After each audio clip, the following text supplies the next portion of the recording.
Mi nombre es Antonio Bustamante, soy CEO y cofundador de Checkin.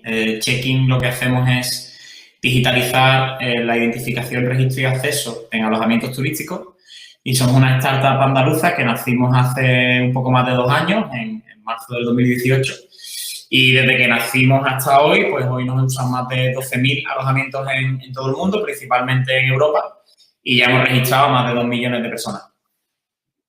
No tengo el micro. Nada, yo soy Diego Soro, soy el CEO de Crim Real Betis, que es la sección de deportes electrónicos del Real Betis. Fundamos el club en el 2017 con el objetivo, pues, de competir en los deportes electrónicos, que son las competiciones de videojuegos. Es un sector, pues, que no ha parado de crecer 2 dígitos durante los últimos años, donde para mí es el futuro de la industria del entretenimiento.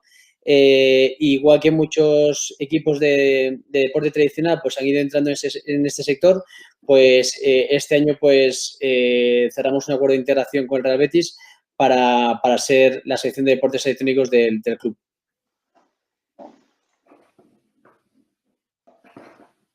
Vale, José Antonio.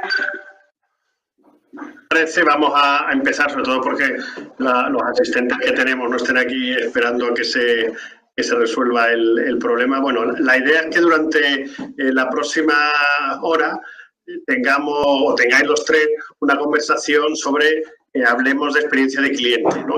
Las herramientas de marketing que se pueden utilizar para potenciar la experiencia de cliente en nuestras respectivas empresas.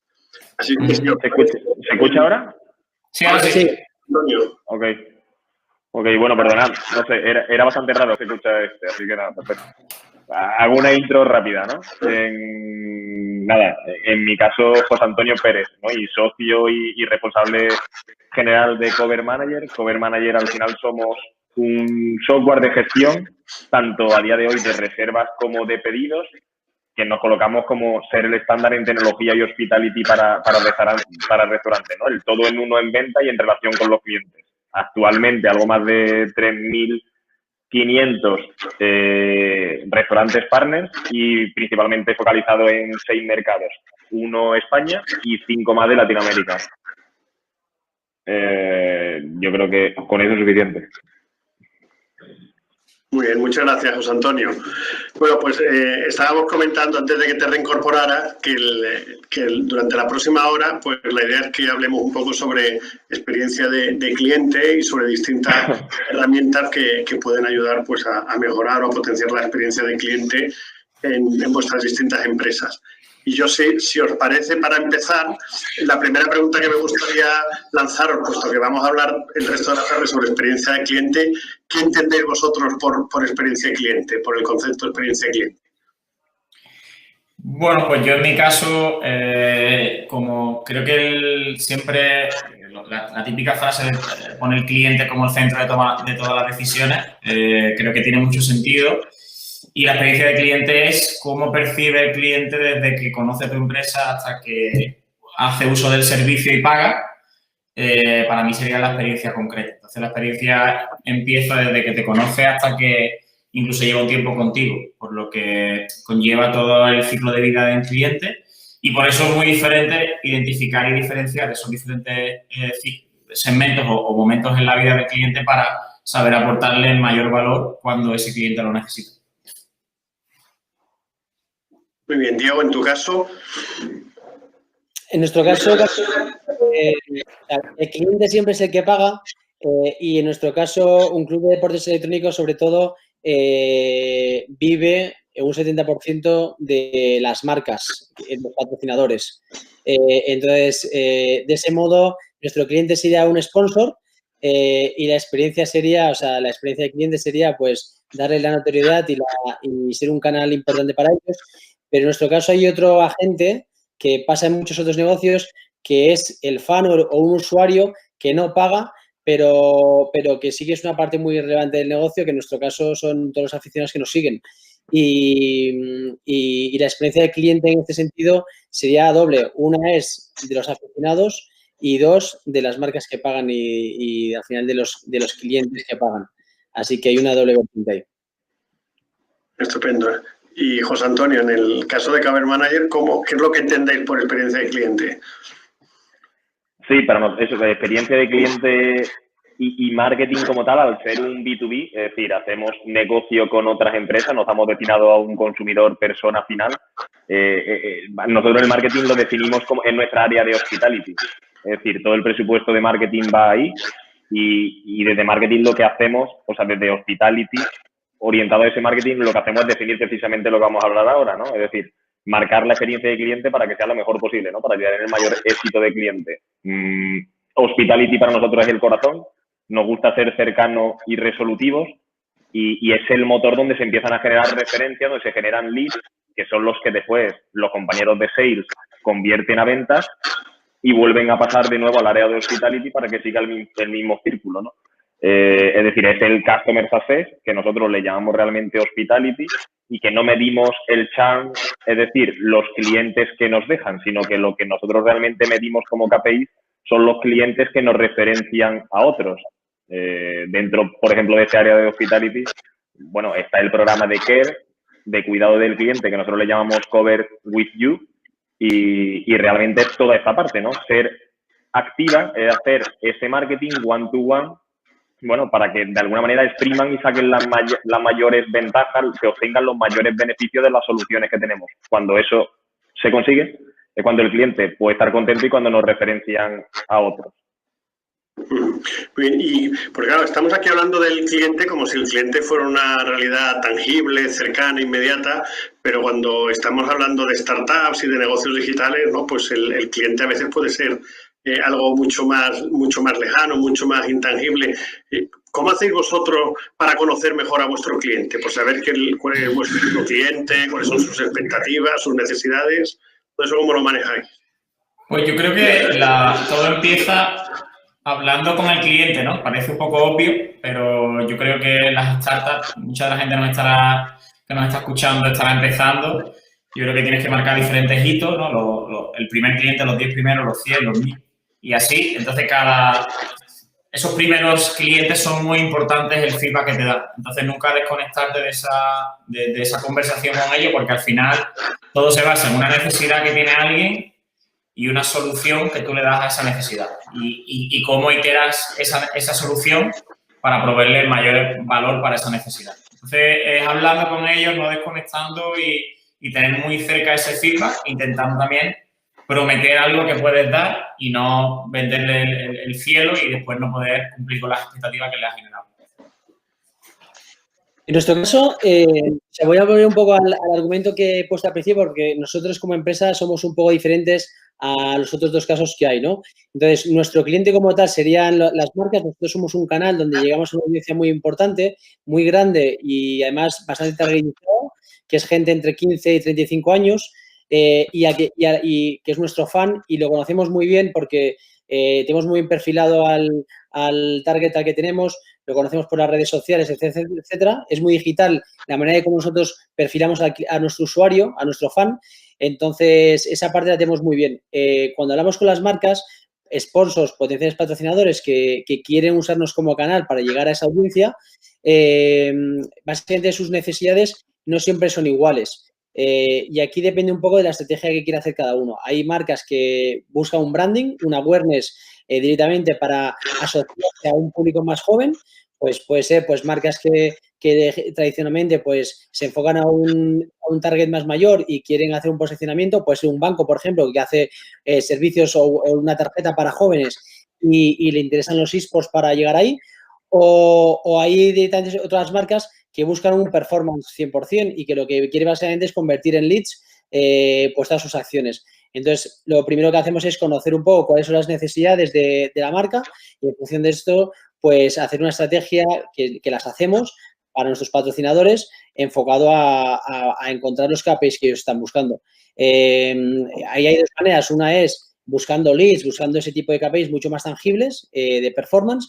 Y hay otros que cuando es efectos de awareness, también medimos con herramientas digitales como Blinkfire y demás, podemos medir exactamente toda la presencia y la exposición que hacemos en un valor monetario en euros directamente, pues cuál es el valor de la presencia que tiene con nosotros.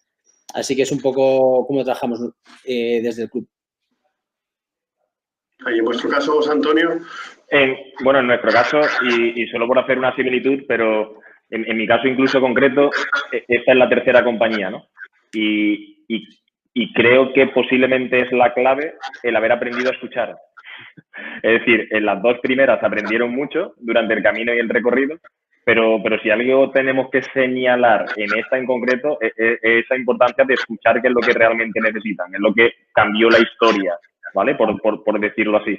Como hablábamos antes, ¿no? Para nosotros la hospitality, que sería hacer este marketing, esta experiencia del cliente, estar con él juntos, está definido como ser cercano y resolutivos, y esta cercanía realmente es la que te abre a que él te pueda hablar, por tanto, a que tú puedas escuchar, y que de esa manera es donde tú puedes mejorar tu producto. O sea, el comienzo, para nosotros algo claro es como el comienzo de una mejora de producto o del desarrollo de uno nuevo o de uno evolutivo de alguna de las soluciones que tenemos. No empieza por un responsable de producto con su equipo que habla con ingeniería, sino que todo empieza desde esta hospitality, desde esta cercanía al cliente, donde se le escucha, donde se toman los requerimientos, donde eso pasa a producto y del producto pasa a ingeniería, ¿no? ¿Qué hemos sumado frente a los dos valores? Porque nos hemos ido dando cuenta de la importancia de esto en este último tiempo. Pues frente a la cercanía y ser resolutivos, que es el objetivo final que va a querer el cliente también contigo, que sea resolutivo y que le ayude. Hemos sumado la empatía, ¿no? Que la empatía lo que hace es desbloquearte esa barrera, por lo tanto crear una mayor unión. Y yo creo que hoy más que nunca lo estamos viendo. Es decir, una marca hoy es más cercana que lo era hace 8 meses. Si no, va a ser complicado, ¿no? Que siga avanzando. Entonces, sí, o sea, completamente de acuerdo en la cercanía que hay que tener al cliente, porque vives por y para él, y él te da la clave de lo que sigue queriendo él y su vecino. Habéis hablado habéis coincidido en la cercanía al cliente, en escucharlo. ¿No? Diego ha hablado que para eso las redes sociales para ellos tienen mucha importancia. En general, ¿qué importancia tienen para vosotros las redes sociales en ese conocimiento del cliente, ¿no? Y quizás sobre todo en aquellos casos donde son B2B, donde quizá parezca que las redes sociales, pues no sé, tipo Facebook, Instagram, Twitter, estén un poquito más alejadas. ¿Tienen importancia? ¿No tienen importancia en vuestras estrategias? Pues en mi punto de vista depende de la etapa de la empresa y de qué etapa está gastando el cliente. Yo creo que al principio tiene relativamente poca.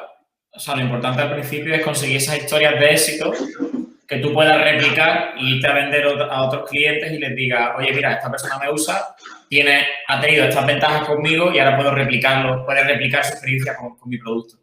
Entonces, yo creo que al principio muy poca, o sea, creo que el teléfono o incluso la llamada, el cara a cara es lo mejor que hay. Para replicarlo, creo que lo más potente es la experiencia de otro, ¿no?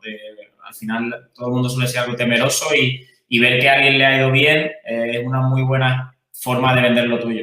Cuando ya tienes grandes números y tienes, bueno, o sea, en una etapa más de crecimiento, pues ahí sí puedes apalancar con las redes sociales para que te conozcan, Pero si no te conocen de nada o no tienes esa prueba de valor para ello, creo que puedes perder mucho tiempo y recursos en redes sociales cuando si tienes esos casos de éxito te es más fácil replicarlo.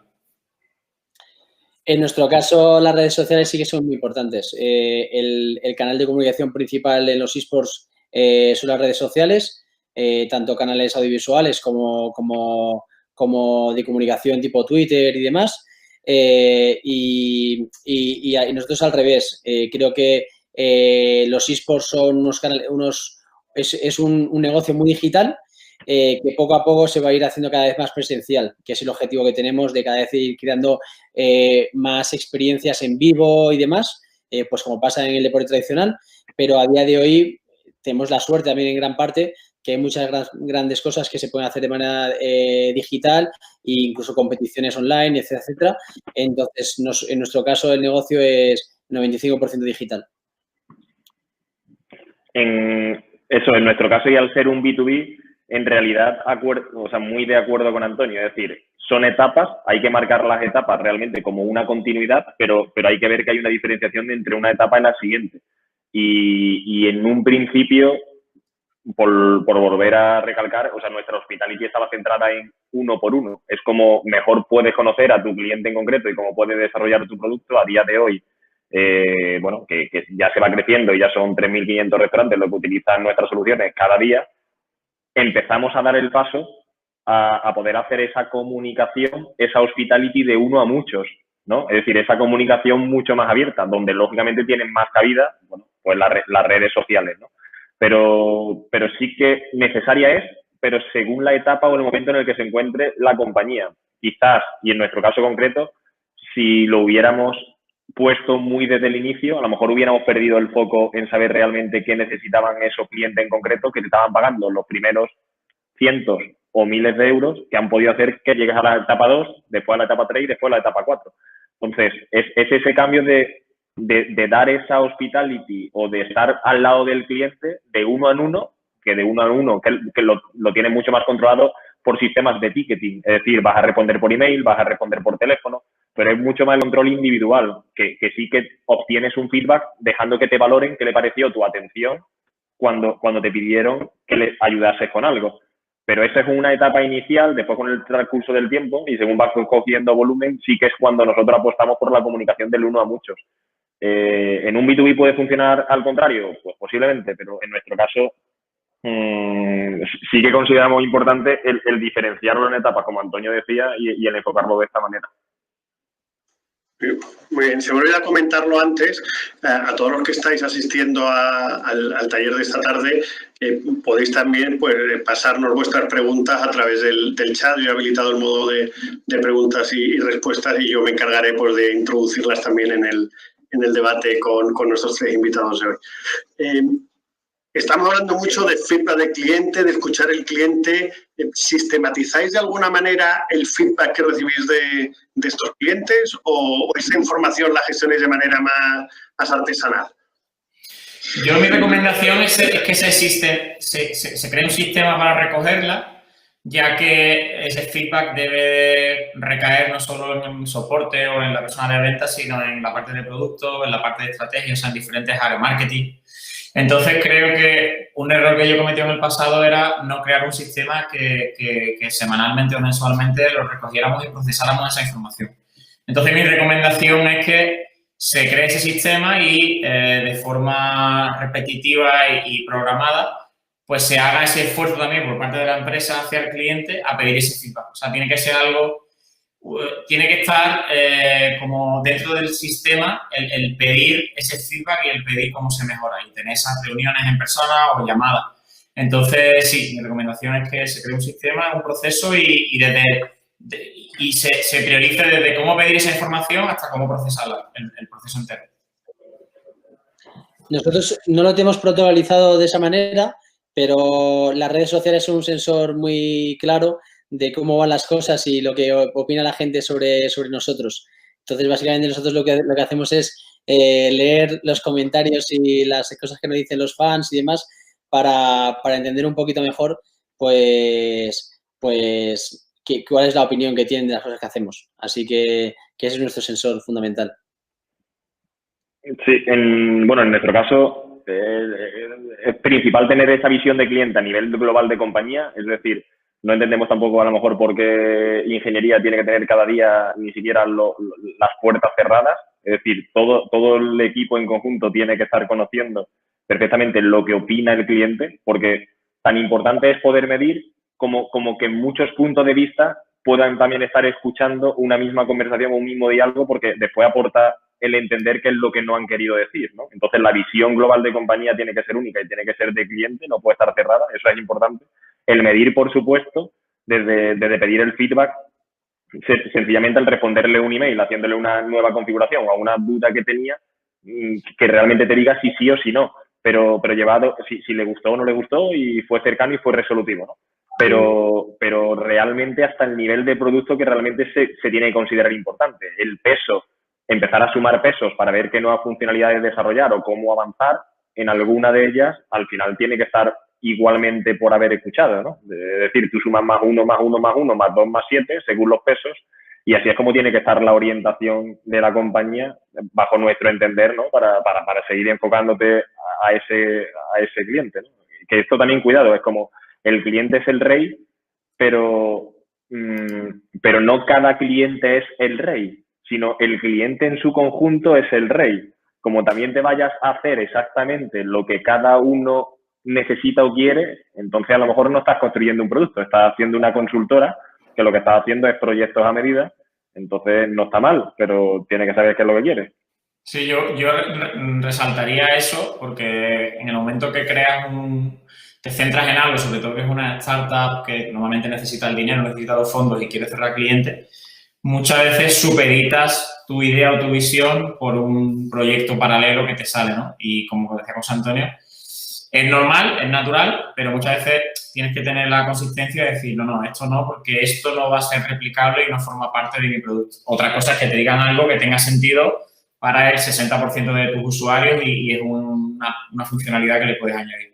Pero ser consecuente con lo que quieres hacer con tu producto es muy difícil y muchas veces muy difícil, porque muchas veces te salen oportunidades que te dan dinero, te dan fondos y entonces tienes que priorizar el tiempo, que muchas veces es el activo más importante, antes que conseguir esos fondos. Muy bien. Entiendo estamos hablando sobre todo de producto, ¿no? Que habéis mencionado un poco estrategia, ingeniería, y puede parecer de sentido común, ¿no? Que al final, pues la experiencia de cliente y lo que opinan nuestros clientes, pues vayamos adaptando el producto. Pero ¿hasta qué punto la experiencia de los clientes han modificado vuestros modelos de negocio? ¿Vale? Yendo mucho más allá de lo que es el producto que hacéis, ¿no? Pues por lo que es vuestro modelo de ingresos, en fin.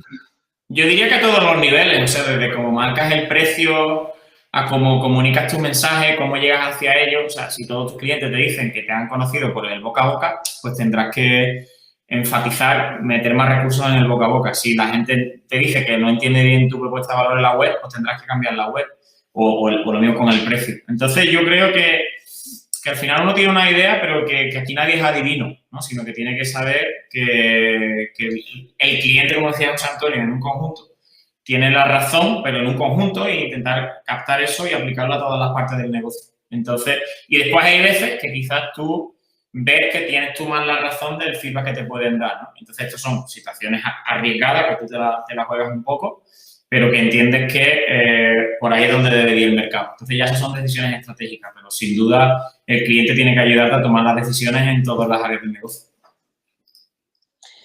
Yo desde mi punto de vista, el cliente te da una información, pero es o sea, tú al final como gestor de una empresa tienes que tener muchas más variables a la hora de tomar decisiones. El cliente es una de ellas, pero seguro que tienes muchos más condicionantes que el cliente no conoce. O sea, el cliente al final dice, yo quiero A, pero tú tienes que saber que para darle A, pues hay muchas cosas que intervienen y tienes que saber si le das A menos, B o C o algo parecido a. Entonces, al final el cliente tiene razón, pero uno tiene que saber interpretarlo y darle lo más parecido a lo que el cliente quiere, teniendo en cuenta los miembros que tiene uno, ¿no? Entonces, básicamente, o sea, que como conclusión es, hay que escuchar al cliente, pero escucharle, pero no hay que hacerle caso en todo lo que dice, sino que hay que escucharle, aprender de eso y acercarte mejor a él, teniendo en cuenta lo que buscas como empresa, ¿no? Bueno, sí, o sea, por seguir compartiendo, pero es igual, quizás no tienes que darle exactamente lo que te está pidiendo, sino que lo que tienes que hacer es resolverle el problema que tiene y ahora tú eres el encargado con tu compañía de ver cómo resuelves ese problema para darle la mejor solución. Muchas veces te dice, quiero A, bueno, en realidad tú no tienes que darle A, lo que tienes que llegar a preguntar es cuál es tu problema y cómo puedo llegar yo a ayudarte a resolverlo. Quizás esa es tu misión, ¿no? Ver cómo resolver el problema que tiene para darle la mejor solución, que a lo mejor la mejor solución no es justamente la que él te está pidiendo. Lo que sí que tiene que estar claro es que tienes que resolver el problema que tiene. Entonces, hay que resolver el problema que tiene, lo que realmente hay que ver es cuál es la mejor solución. Entonces, bueno, ahí es donde está la magia, ¿no? De no hacer exactamente lo que todo el mundo te pide para que no seas, si no quieres ser un modelo de consultoría, sino que lo que quieres terminar de tener es un producto y sí que darle solución a lo que te está diciendo para que se encuentre conforme, incluso que llegue a recomendarte, pero darle solución al problema que tiene. Lo que pasa que ahí es donde, bueno, está el buen hacer y donde está todo el equipo, donde está tu empresa, en realmente el cómo solucionarlo. También hay un poquito de diferencia dependiendo de a lo que te dediques, en el punto en el que ¿qué estás haciendo? ¿Innovar mucho o estás realmente mejorando algo que ya existe? Si estás mejorando algo que ya existe, ya tienes muchas más líneas por donde tirar. Si estás innovando, entonces también dependiendo de donde esté colocada tu compañía, tienes que centrarte solo en el problema que tienes para tú conformar y darle la solución o realmente a lo mejor copiar un poquito de lo que existe y mejorarle 2 aspectos. Ya depende de si innovas más, innovas menos y cuál sea el modelo o el por qué tú hiciste tu compañía. De momento estamos siendo como muy racionales, ¿no? Hablamos de sus necesidades, pero hay un elemento importante en la experiencia del cliente que son las emociones, ¿no? ¿Qué papel juegan las emociones en vuestros modelos de negocio? ¿Vinculáis de alguna manera o intentáis vincular emocionalmente a los clientes? ¿Cómo gestionáis esa parte? Bueno, desde mi punto de vista, yo creo que la emoción forma parte de esa experiencia del cliente o de esa del journey y creo que, por ejemplo, la primera vez que usas tu solución, quizás es lo más importante. O sea, el momento wow, ¿no? El momento de que entiendan lo que hace y que de verdad le guste, o la primera vez que entienden, que saben sobre ti y les guste. Entonces, ahí, cómo te vendes, cómo eres capaz de comunicar lo que haces o incluso cómo se siente tu producto es muy importante, porque eso va a hacer que la conversión sea más alta, que vaya más boca a boca. Entonces, sin duda, o sea, yo creo que incluso cuando tienes una llamada con un cliente, cómo tú le transmites, cómo le transmites la pasión va a cambiar completamente. Al final, si trabajas con una startup es porque no quieren trabajar con la típica empresa grande, ¿no? Y tienen ese componente emocional. Entonces, yo creo que ese componente emocional hay que aprovecharlo e intentar sacarle partido en cada una de esas etapas. En nuestro caso, que estamos en la industria de entretenimiento, 100%. O sea, nosotros vivimos y ofrecemos experiencias y estamos en el mundo del deporte electrónico y, por lo tanto, es 100% emocional. Nuestro fan es 100% emocional. Cuando ganas, la gente está contenta. Cuando pierdes, la gente está cabreada. Y vivimos con eso al límite. Así que, bueno, en nuestro caso sí que tenemos que controlar muy bien la parte emocional, cómo se transmite todo siempre también y bueno, para lo bueno y para lo malo. Igual, es decir, yo creo que al final cada día, ¿no? Y cada paso se construye de esos pequeños detalles y el cliente lo que espera recibir de ti es asombro, ¿no? De que le estás comunicando algo y por pequeñito que sea, se lo estás contando con esa ilusión. O sea, lógicamente, claro que tienes que buscar el entusiasmo, al final eso lo puedes encontrar, hay que ser realistas de que lo puedes encontrar X veces al año, lo único es que no puedes dejar de hacerlo ningún día en el que abres la persiana.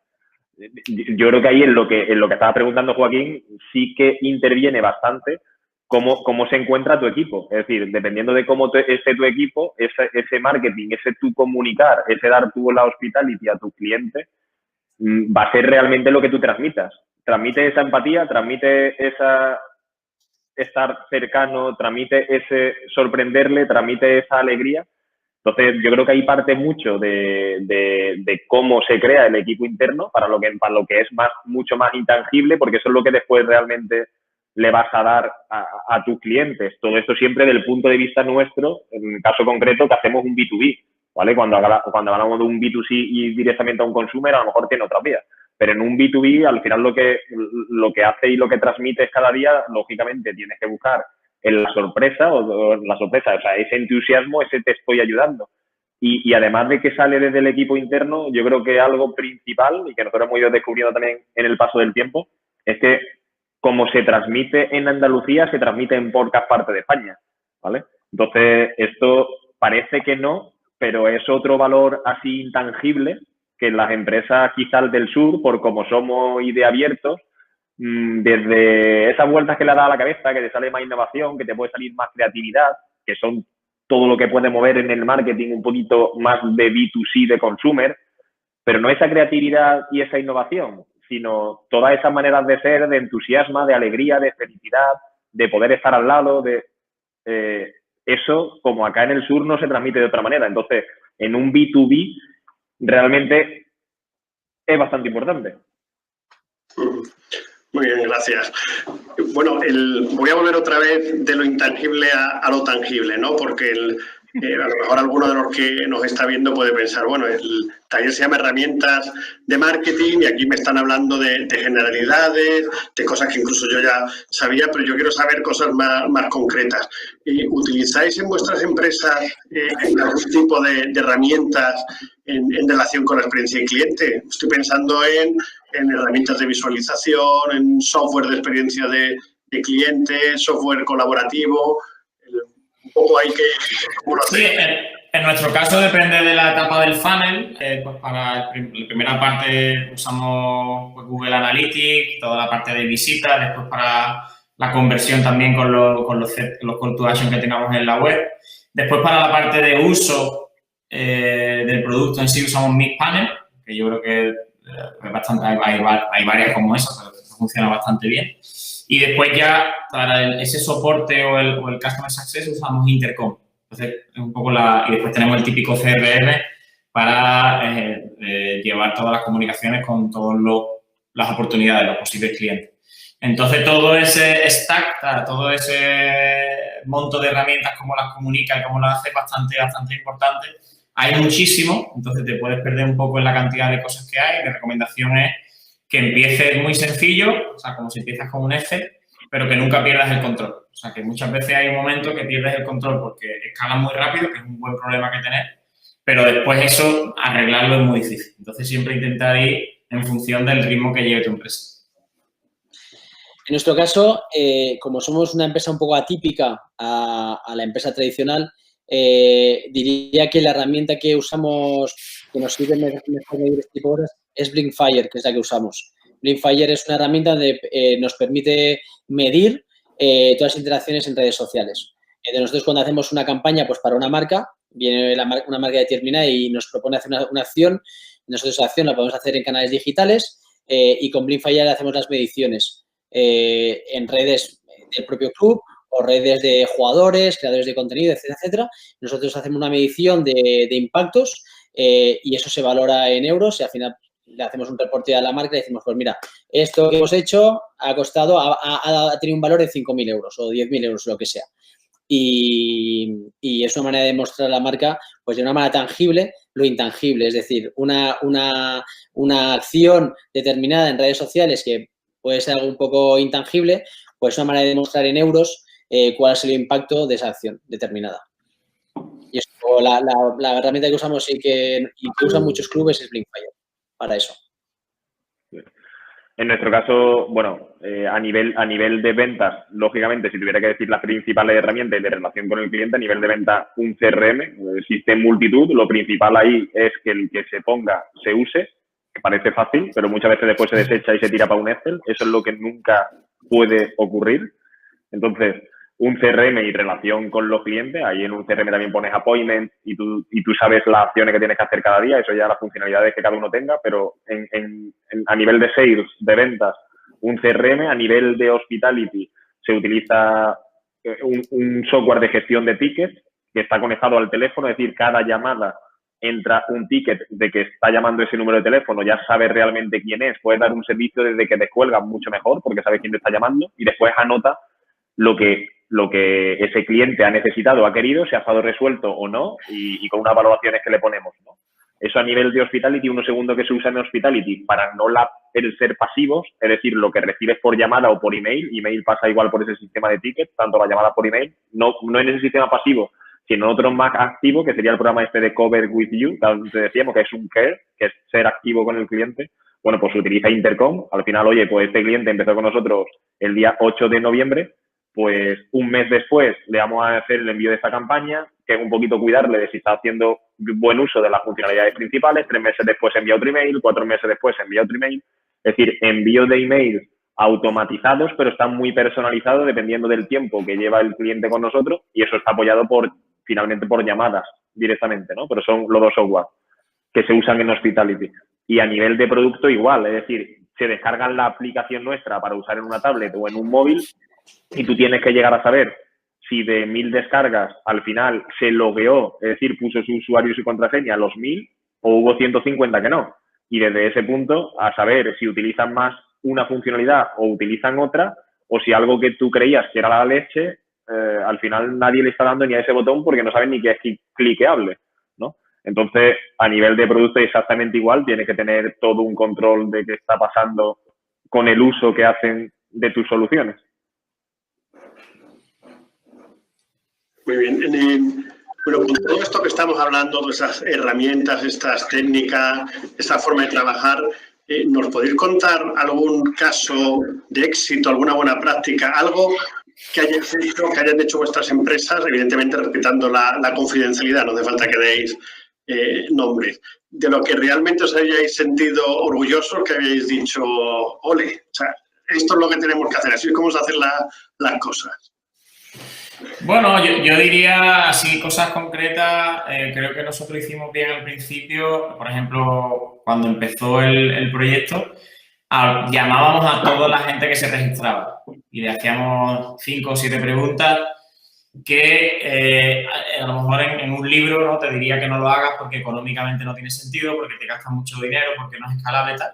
Pero aprendimos mucho de qué es lo que quería el cliente, cómo nos había encontrado y tal. Entonces, yo creo que como norma, hablar con todos los clientes y si alguien se quería dar de baja, tal, pues entender muy bien por qué, intentar convencerlo, creo que sería una bastante importante. Y después, creo que lo relevante y que para nosotros es un punto de inflexión ha sido tener casos de éxito. Y es algo que normalmente no le da a uno mucha importancia, de bueno, tengo estos clientes, tal, no, ponlo como en tu web, explica qué han ganado esos clientes, cómo le ha cambiado la vida, porque eso va a hacer que te vengan mucho. Entonces, yo diría que esos son los dos. Algo que replicaría si empezara de cero. En nuestro caso, yo diría hay dos cosas. Una, coincido con Antonio, que es la parte de los casos de éxito. Yo creo que es fundamental siempre tener casos de éxito para replicarlo con otros clientes. Y la otra parte es el no tener miedo. O sea, yo creo que al final aquí todo el mundo va aprendiendo sobre la marcha y no hay que tener miedo al fracaso, lo que se llama el fracaso positivo. Y entonces, al final, yo creo que hay que tirarse a la piscina, probar cosas. Si no funciona, aprender de los errores y volver a pivotar.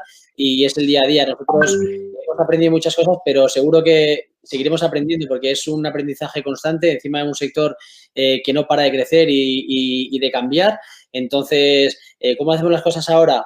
A cómo las haremos dentro de 5 años, seguro que cambia tremendamente el panorama y no hay que tener miedo a equivocarse, a probar las cosas y ver lo que funciona y lo que no funciona y coger las mejores prácticas.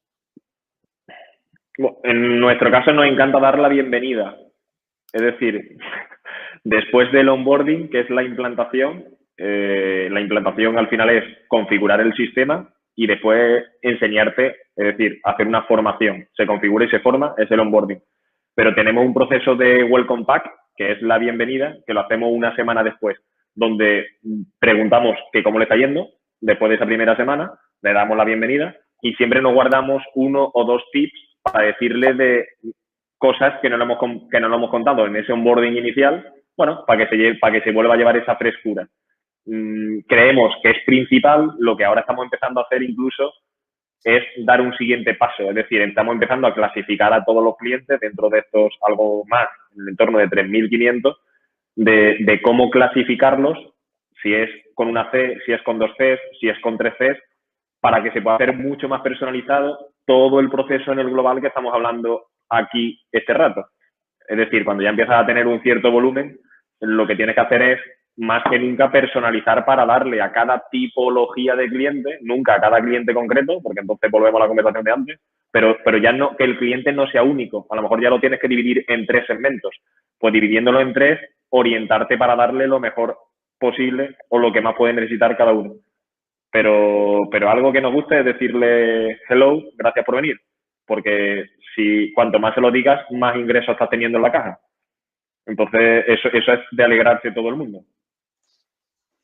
Llevamos hablando casi toda la tarde de lo que hay que hacer, ¿no? Salvo Habéis mencionado antes el caso de cuando llega una oportunidad muy golosa que os podéis desviar del modelo de negocio y no hacerlo. Si hiciéramos una lista de los do's and don'ts, los do's los tenemos claros, pero los don'ts, ¿a qué cosas, cuáles son los errores más habituales? ¿Qué cosas recomendaríais tener en cuenta? Porque además son tentaciones en las cuales es fácil caer, como esta que habéis mencionado, pues de adaptar vuestro modelo de negocio a un cliente. Yo creo que algo muy común es que las startups den sus productos gratis o muy, muy baratos. Y eso suele ser un error, o cobrar barato. Yo creo que ese es un error muy común y sobre todo cuando ves de B2B piensas que sabes un poco los fallos que tiene tu programa, que es normal, o tu solución, porque está empezando. Y creo que ahí hay que entender el valor que le estás ofreciendo más con lo que tú estás contento. O incluso darlo gratis, ¿no? Que muchas veces será gratis.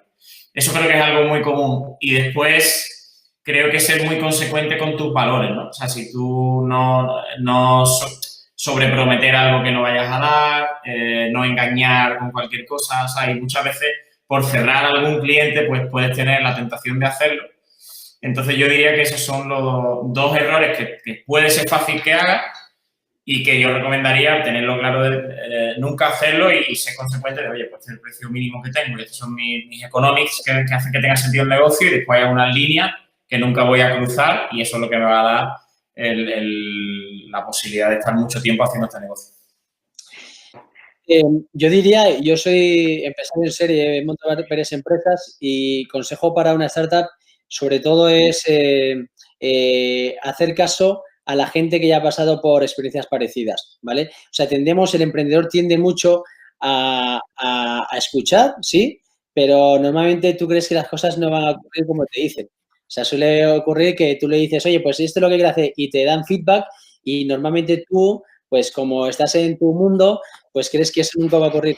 Pero el 99% de las veces ocurre justo lo que te han dicho, sobre todo gente que ha pasado por experiencias parecidas, suele ocurrir. Entonces, yo creo que es muy importante escuchar mucho a la gente, a experiencias parecidas, escuchar a los referentes y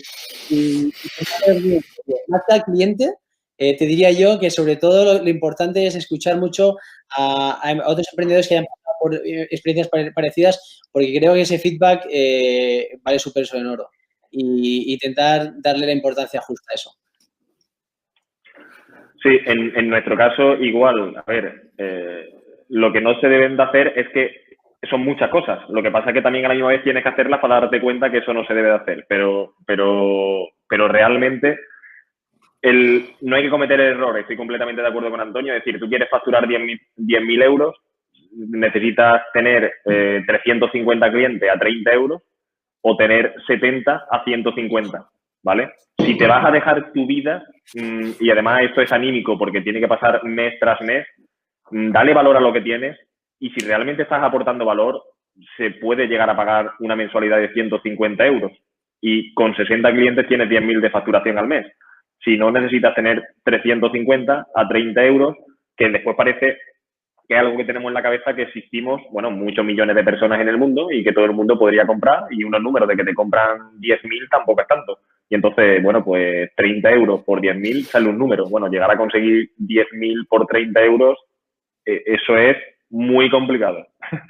Entonces, muchas veces si estás aportando valor, más vale que se cobre un precio que se considere justo por el valor que estás aportando, pero que el ticket no sea bajo. Eso aprendido uno. Y dos, lo que nosotros muchas veces hablamos de desescalar la pirámide. Es decir, si igualmente te vas a dejar todo lo que está en ti y vas a poner todo tu ímpetu, vete a clientes exigentes. Son los primeros que te van a hacer el mejor producto posible y desescala la pirámide de arriba abajo.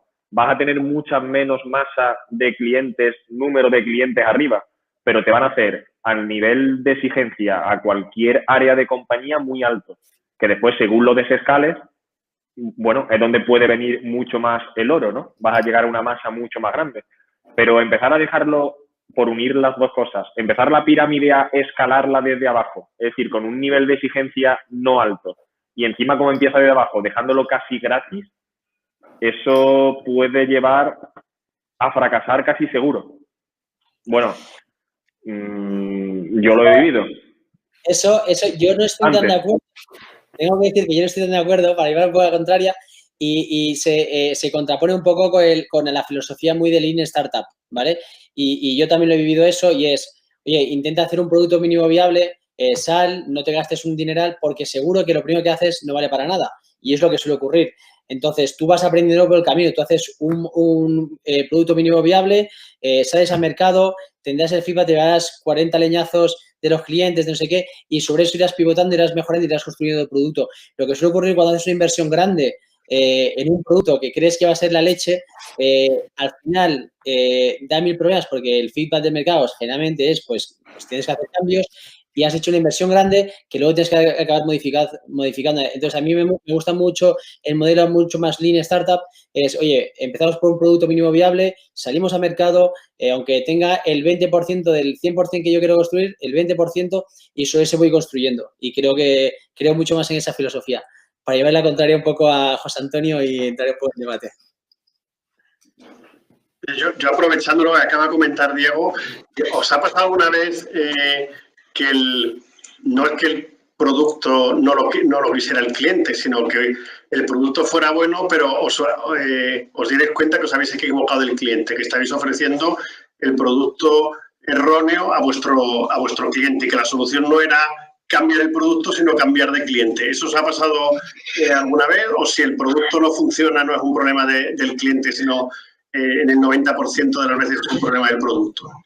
Sí, a nosotros lo que nos ha pasado es que hay diferentes segmentos en el mercado y muchas veces algo que no funciona en el cliente final puede funcionar en distribuidores o en empresas más grandes y viceversa.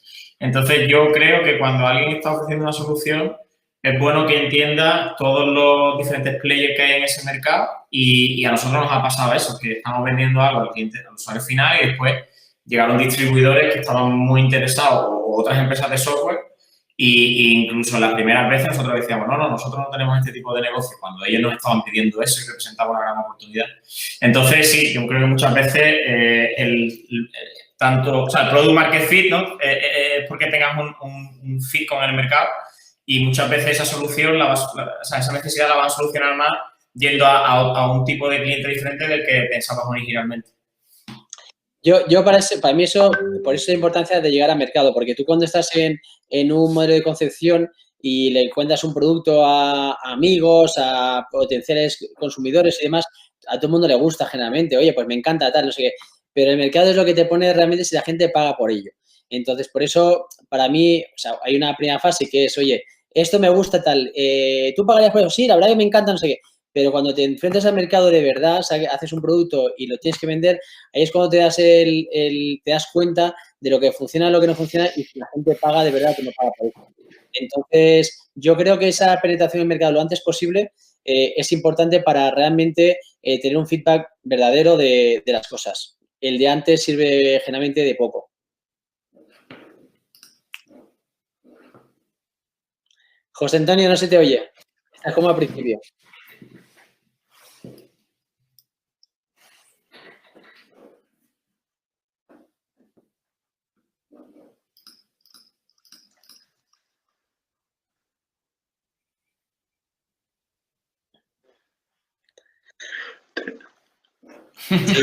Sí, te hemos vuelto a perder.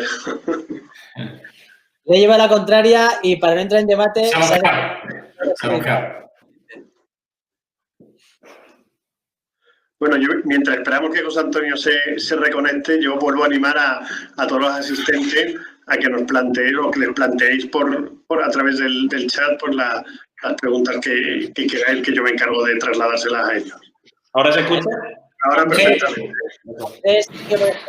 Me da la razón y nada, le agradezco ese apoyo moral en este debate, le agradezco mucho el apoyo.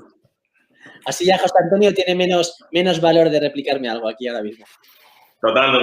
Nada, a ver, yo compartir que es exactamente igual. En nuestro caso, los primeros productos o compañías que lanzamos realmente no encajaban con el mercado o con la tipología de cliente. O sea, yo creo que por eso lo importante es que el producto lo hagas de acuerdo a lo que te están diciendo los clientes. Es decir, cuando tú haces de acuerdo a lo que te está diciendo ese cliente global, cuando haces de acuerdo a lo que estás escuchando, el producto va a encajar. Entonces, o sea, esa es máxima. Y en realidad comparto lo de Diego en que lógicamente hay que ser, sí, se puede llamar lean, para mí también es como ser muy ágil. Es decir, tiene que ser muy ágil en todo. Muy ágil en llevar unos costes básicos o mensuales, y lo estamos viendo a día de hoy, que no estén abultados.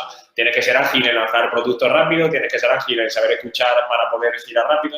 O sea, que completamente de acuerdo. Es decir, ser ágil más coger mucho foco. Pero yo eso lo conjugo, yo siempre voy a opinar que hay que cobrarlo, ¿vale? Es decir, que si tú estás dando un gran valor, eso tiene un precio y que conseguir 1.000 de 30 euros no es tan fácil llegar a conseguir 1.000 de 30 euros. Es preferible conseguir 100 o 80 de 100 euros.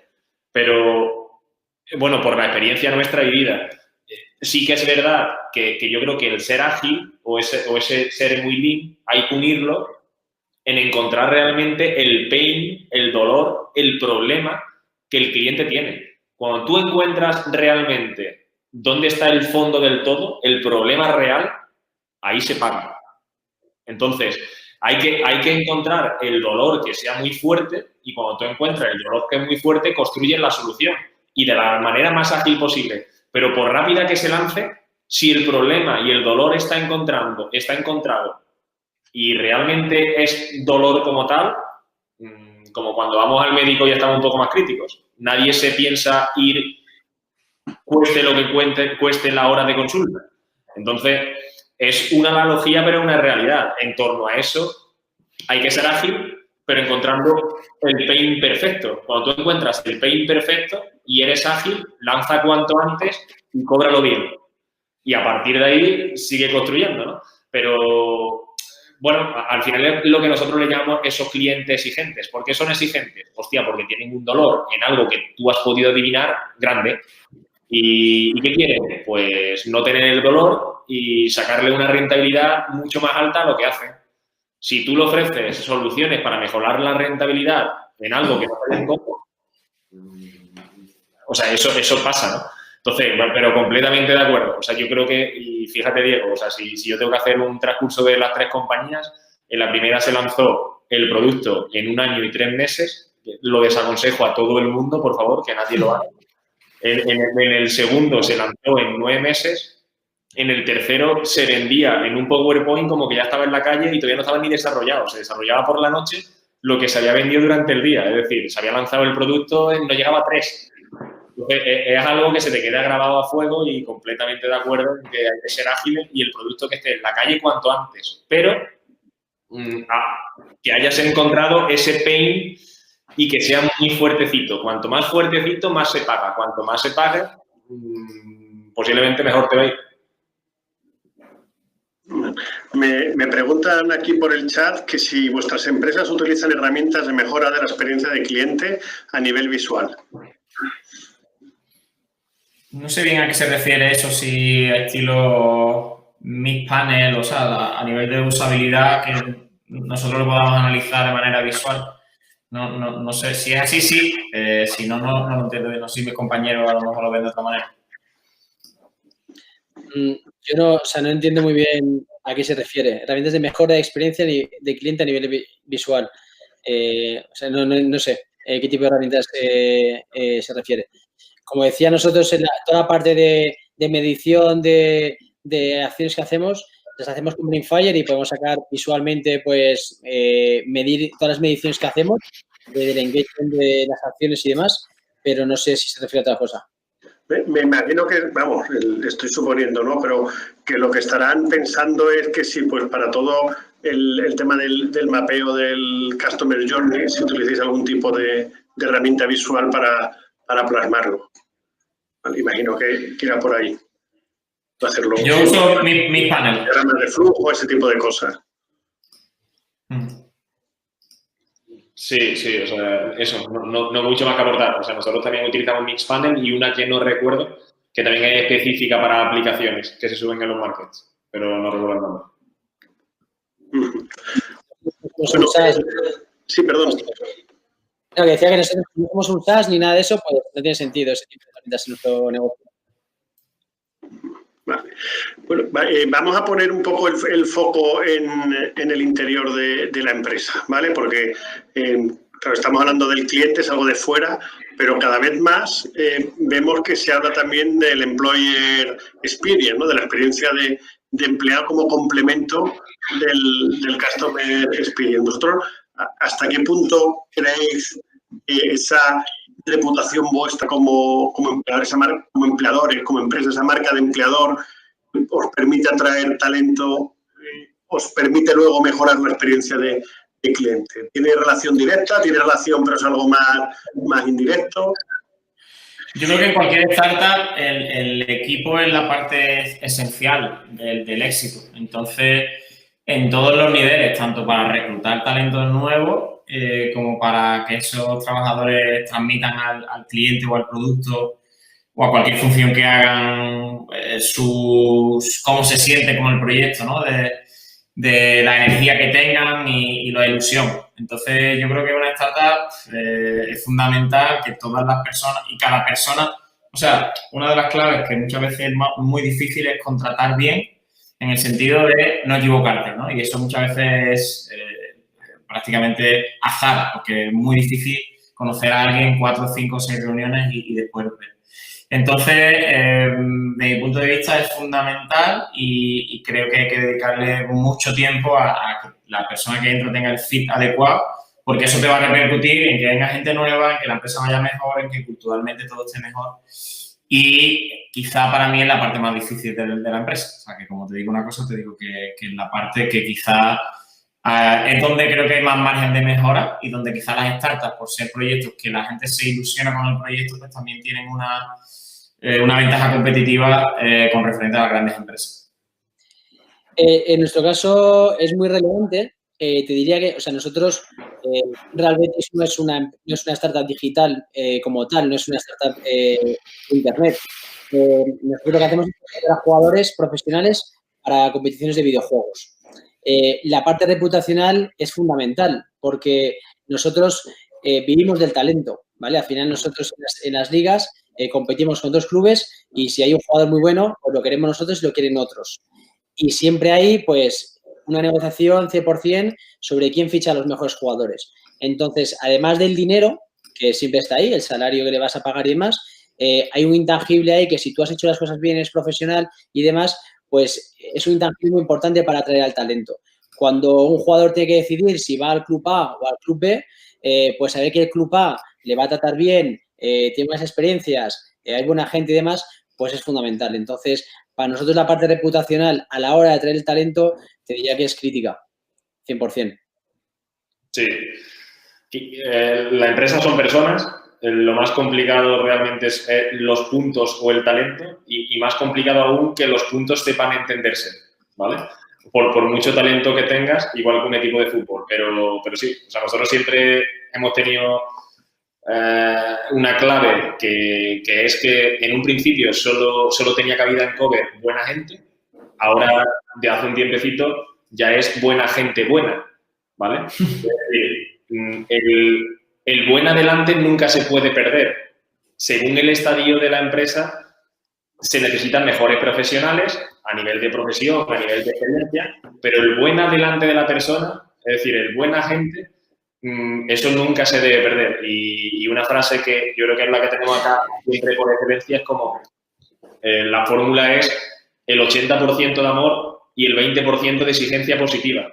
Entonces, tiene que existir el 80% de amor y un 20% de exigencia positiva porque en el fondo son lo que nos hace relacionarnos con esa exigencia positiva, pero lo que realmente van a hacer relaciones también a largo plazo, ¿no? Y si todo es amor, al final es hasta aburrido. Entonces, tiene que haber un 80% de amor y un 20% de exigirnos de manera positiva para construir relaciones a largo plazo, pero lo es todo. Y bueno, que muchas veces se habla del cliente y de ese marketing hacia afuera, pero si el equipo cada vez es más grande, posiblemente es más importante el cliente interno, que somos todos los que trabajamos, que el cliente de afuera. Y muchas veces parece que no, eso se nos puede olvidar o no nos ocupamos tanto de ese cliente interno que somos todos los que construimos esto cada día.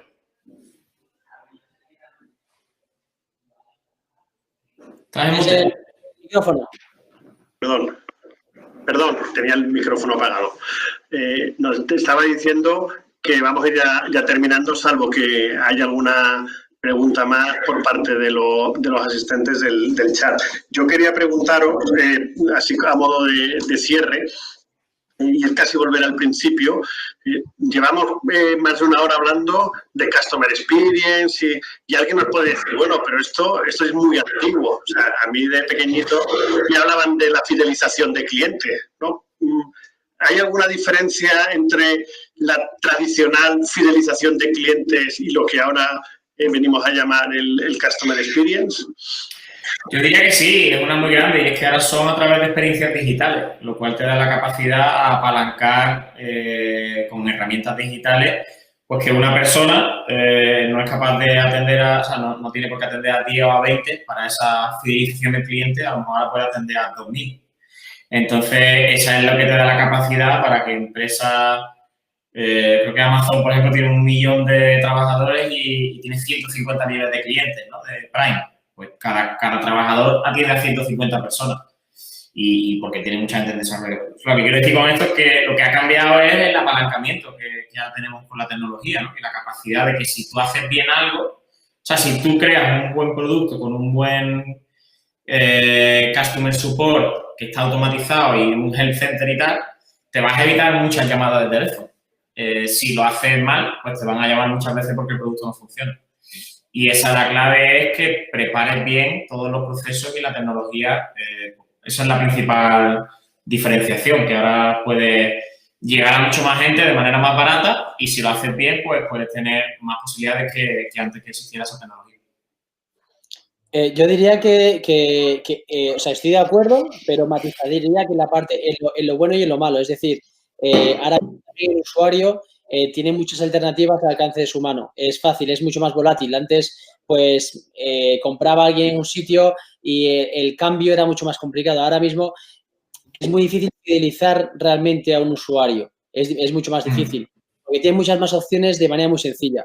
Entonces, cobra mucho más relevancia todavía, si cabe, el saber tratar bien al cliente final, el darle lo que quiere, etcétera, porque que cambie de un sitio a otro es fácil. Lo vemos, por ejemplo, en las telcos mismo, la facilidad que tiene la gente en una zona portabilidad de irse a otra operadora como no esté contenta con uno, ¿no? Y el día a día de sobre todo la gente de nuevas generaciones, que es mucho más digital que lo que es gente más mayor y que están muy acostumbrados a esa volatilidad, a esa inmediatez y nos tenemos que acostumbrar a esas nuevas generaciones que vienen. Mucho más exigentes, por otro lado, seguro. Bueno, por sumar, yo creo que sí que está saliendo también bastante agudeza en todo esto, porque se están viendo muchos modelos que son recurrentes, que son de pago mensual. Entonces, tú tienes que hacer que el cliente te esté pagando todos los meses. Cuando tú tienes que hacer que el cliente te esté pagando todos los meses, que no viene, compra y nadie sabe, o a ver si lo fidelizas para que vuelva, sino que lo que estás haciendo es comprarte todos los meses, la experiencia del cliente la tienes que llevar a una expresión máxima respecto a lo que antes se hacía. Entonces, es lo que está pasando, realmente por eso. Igual que te ayudó a construir la compañía el cliente, es el primero que coge su dinero, lo pone en otro lado y ya no paga él ninguna nómina, ¿vale? Entonces, yo creo que están saliendo, toda esta experiencia del cliente se está renovando, se está haciendo distinta, ya no es solo esa fidelización, pero porque realmente hay muchos modelos que son recurrentes, son de ingreso mensual. Entonces, de alguna manera, eso tiene que hacer que se avance muchísimo por ahí, porque tú quieres que siga y que siga y que siga mes tras mes. Sí. Tenemos una pregunta por el chat, ¿vale? De Carolina Castellano, venezolana, residenciada en Chile. Nos pregunta que qué herramientas digitales, es algo de lo que hemos hablado ya, bueno, pero por volver a incidir, ¿qué herramientas digitales conocéis para la fidelización de clientes? Hay muchas. Un poco el referente es Intercom para el Customer Success, pero hay muchas y más que están saliendo. Entonces, ahí le animo a que lo busque por internet y compare alternativas porque dependiendo del caso de uso tendrá muchas opciones.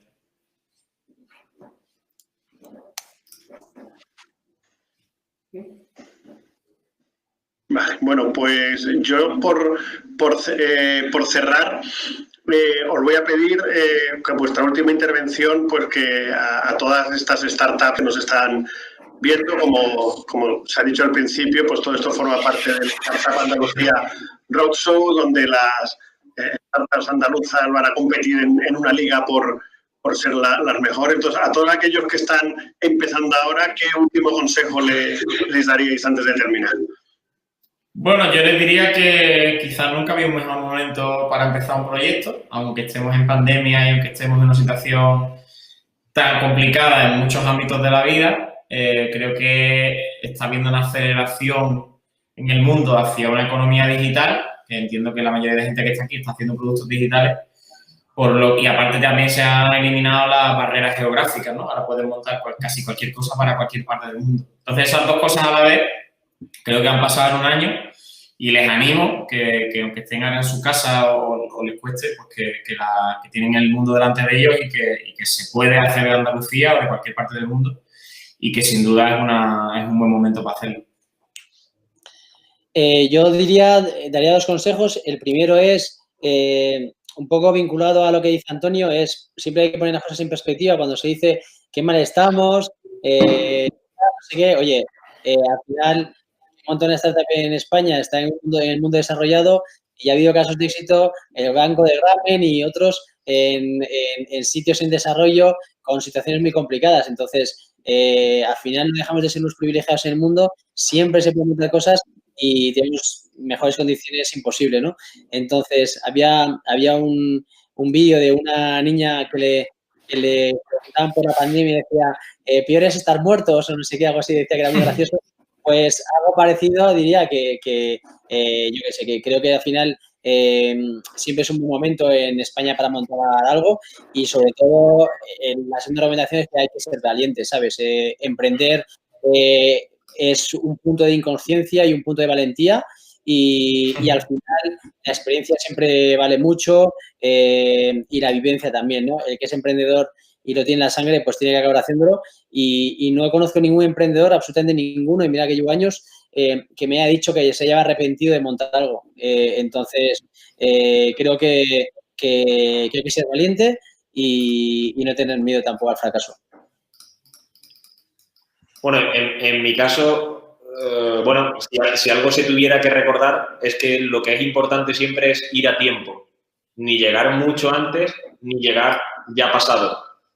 O sea, es algo que lo tienes que hacer cada día y después con grandes hitos. Pero que siempre se piense que ok mercado, que ok producto, que ok equipo, que ok todas las variables, que ok inversión, pero que lo principal es saber que vas a tiempo. Si no vas a tiempo, es complicado. Y bueno, sí, o sea, por sumar igual, particularmente creo que es el momento de que grandes proyectos nazcan, porque todo está cambiando, es decir, van a cambiar algunas reglas. Entonces, como van a cambiar, quien esté dispuesto a escribirlas, el momento para empezar es ya. Y por lo demás, igual, ¿no? Lo estaba diciendo Joaquín, para mí igual emprender es un estilo de vida y frente a ese estilo de vida, si te gusta, va a ser imposible que lo dejes. Si no te gusta, bueno, te darás cuenta y lo dejarás, pero nunca pienses o nunca digas por qué no lo intenté, ¿vale? Entonces, prepárate unas zapatillas o unos zapatos nuevos para cada mes, porque sencillo no va a ser y vas a tener que cambiarlas porque se van a desgastar todos los meses, pero si realmente es tu sentimiento y este estilo de vida el que quieres llevar, nunca lo vas a poder dejar. Reglas van a cambiar, o sea que el momento de empezar y lo principal es que si ahora es el momento de empezar muchas cosas, es que nunca olvidemos que siempre hay que ir a tiempo. Ni lleguemos mucho antes ni lleguemos después. Porque por muy buen equipo y por mucho que quieras hacer o por esfuerzo o por dinero que tengas detrás, nada va a poder con que estés yendo a tiempo.